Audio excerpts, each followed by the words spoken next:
आदि की नींद उचट गई जब ट्रेन के पहियों की चरचराहट और भीषण सीटी की आवाज एकदम से बंद हो गई।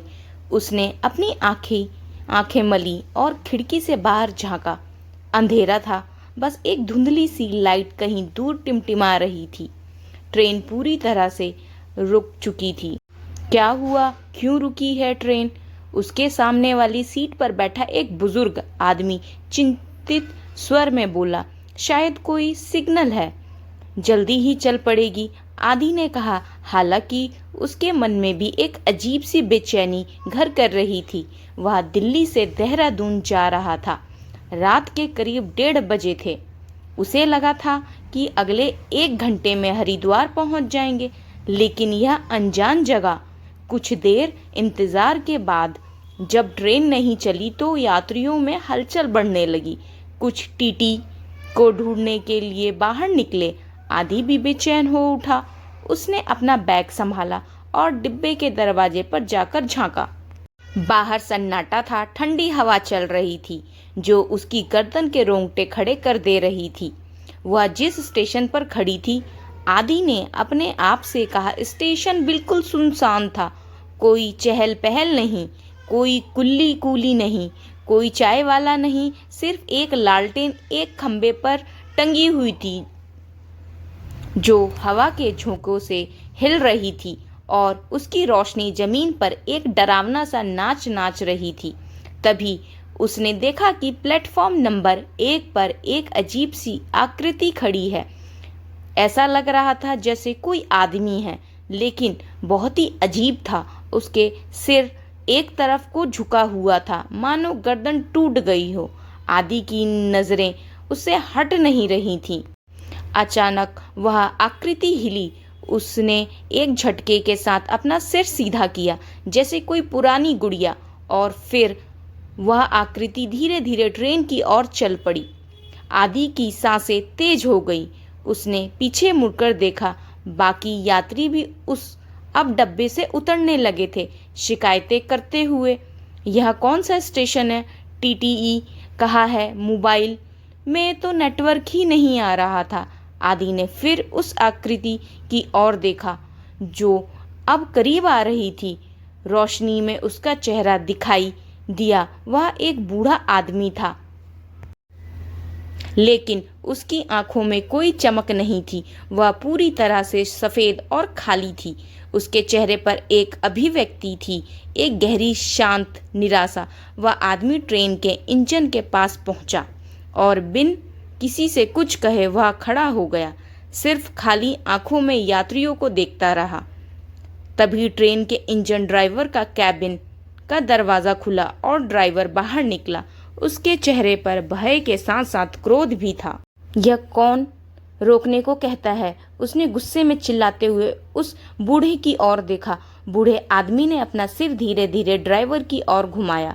उसके मुंह से एक आवाज निकली, लेकिन वह आवाज उसके होठों से नहीं बल्कि हवा में से आ रही थी, एक फुसफुसाहट की तरह जो सबके कानों में साफ सुनाई दे रही थी। ट्रेन यहीं रुकेगी। ड्राइवर पीछे हट गया। तुम कौन हो? मैं इस स्टेशन का स्टेशन मास्टर हूँ। बहुत साल पहले यहाँ एक हादसा हुआ था। ट्रेन नंबर पटरी से उतर गई थी। सब मर गए। तब से कोई ट्रेन यहाँ से नहीं जाती। जो आता है वो यहीं का होकर रह जाता है। इतना कहकर वह बूढ़ा आदमी या फिर वह आत्मा धीरे धीरे हवा में घुलती चली गई और गायब हो गई। सन्नाटा छा गया। हर कोई स्तंभ था। किसी की समझ में नहीं आ रहा था कि क्या हुआ। यहाँ कोई मूर्खतापूर्ण मजाक है? एक नौजवान चिल्लाया, मैं चलता हूँ, यहाँ से पैदल ही चला जाऊंगा। उसने प्लेटफॉर्म छोड़कर ट्रेन के पीछे की और पटरी के सहारे चलना शुरू किया। आदि और कुछ और लोग भी उसे देखने लगे। वह नौजवान करीब 100 कदम ही चला होगा कि अचानक अंधेरे में से एक काले धुंधले के साए में उसे घेर लिया। उसने चीखने की कोशिश की, लेकिन आवाज निकल ही नहीं। वह साया उस पर ऐसे टूटा जैसे कोई तरल अंधेरा हो, और फिर वह नौजवान गायब हो गया। बस उसकी एक आखिरी चीख की गूंज हवा में रह गई। हड़कंप मच गया। लोग डिब्बे में वापस भागने लगे। आदि की तो सांसें ही थम सी गई। यह सच था, वह सब फंस चुके थे। तभी आदि ने महसूस किया कि प्लेटफॉर्म पर और भी आकृतियां उभरने लगी थी। एक औरत जिसके आधे चेहरे पर जले का निशान था, वह रोती हुई एक बेंच पर बैठी थी। एक छोटा सा बच्चा जिसकी गर्दन एक अजीब कोण पर थी, वह एक लाल गेंद से खेल रहा था। वह गेंद वही थी ही नहीं, फिर भी वह उसे उछाल रहा था और हवा में ही पकड़ रहा था। यह पूरा स्टेशन मर चुके लोगों की आत्माओं से भरा पड़ा था। आदि तेजी से अपने डिब्बे में वापस भागा और दरवाज़ा बंद कर दिया। उसके साथ वाले डिब्बे में कुछ और यात्री थे। सभी के चेहरे पर मौत का भय साफ झलक रहा था। क्या करें? एक औरत रोते हुए बोली, हम मर जाएंगे यहाँ। शांत रहो, आदि ने कहा। हालांकि उसका अपना दिल धड़कने की जगह कांप रहा था। हमें कोई रास्ता ढूंढना होगा।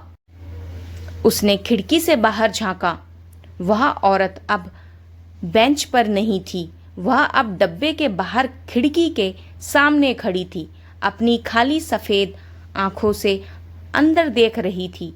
उसने अपना हाथ उठाया और खिड़की के शीशे पर एक शब्द लिखा, आओ। आदि पीछे सीट पर गिर पड़ा।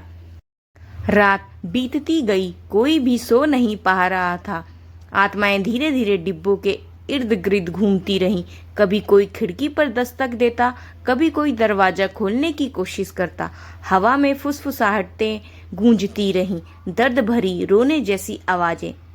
आदि ने देखा कि जो लोग डर के मारे बाहर भागने की कोशिश करते, वे उन काले सायों के द्वारा पकड़ लिए जाते और फिर कभी दिखाई नहीं देते।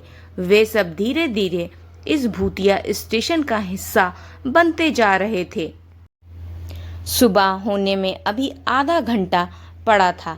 आदि ने महसूस किया कि उसका मोबाइल फ़ोन, जिसका नेटवर्क पूरी तरह गायब था, उसकी बैटरी अचानक 1% हो गई थी। उसने बेताबी से कोई नंबर डायल करने की कोशिश की, लेकिन तभी स्क्रीन पर एक विचित्र तस्वीर उभर आई।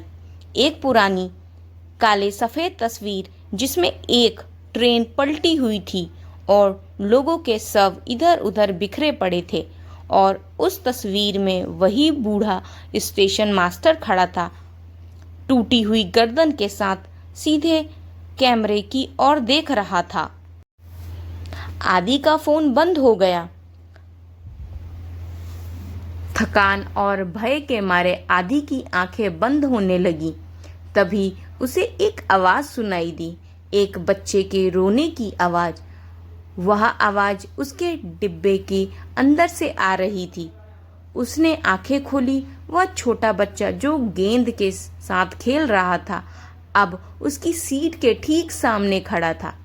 उसकी टेढ़ी गर्दन थी और वह रो रहा था। मेरी गेंद चली गई, बच्चे ने रोते हुए कहा।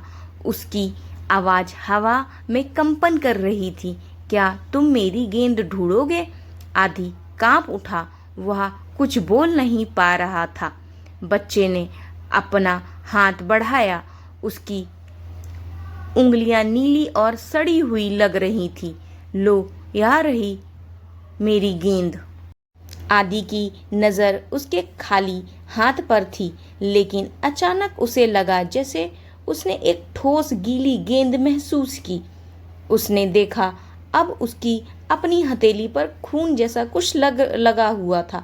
उसने चीख मारकर उसे फेंकना चाहा, लेकिन वह गेंद चिपक सी गई थी।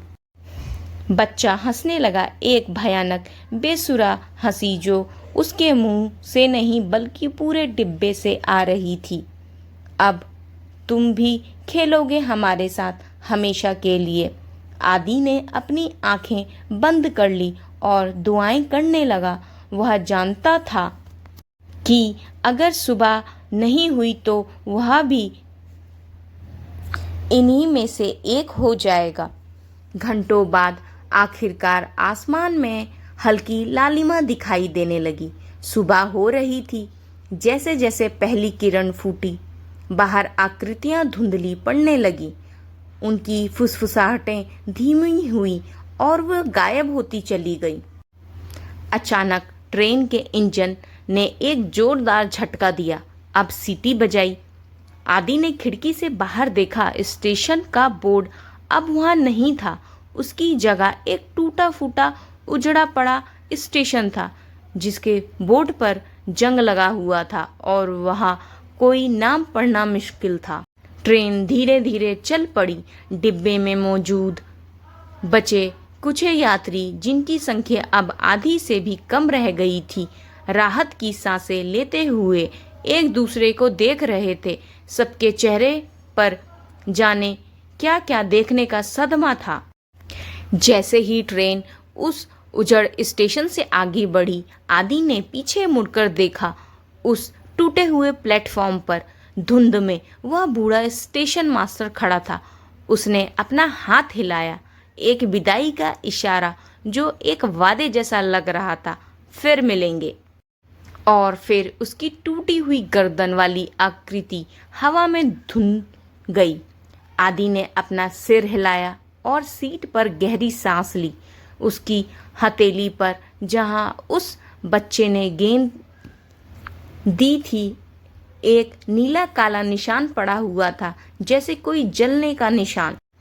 वह जानता था कि स्टेशन का भूत अब हमेशा उसके साथ रहेगा और रात की हर ट्रेन यात्रा अब उसके लिए एक नए डर का सफर होगी। यह सोचकर कि कहीं अगली बार ट्रेन फिर से ना रुक जाए उसी भूतिया स्टेशन पर। अगर आपको यह कहानियाँ अच्छी लगती हैं तो प्लीज़ चैनल को like, share, comment and subscribe ज़रूर करें। Thank you so much.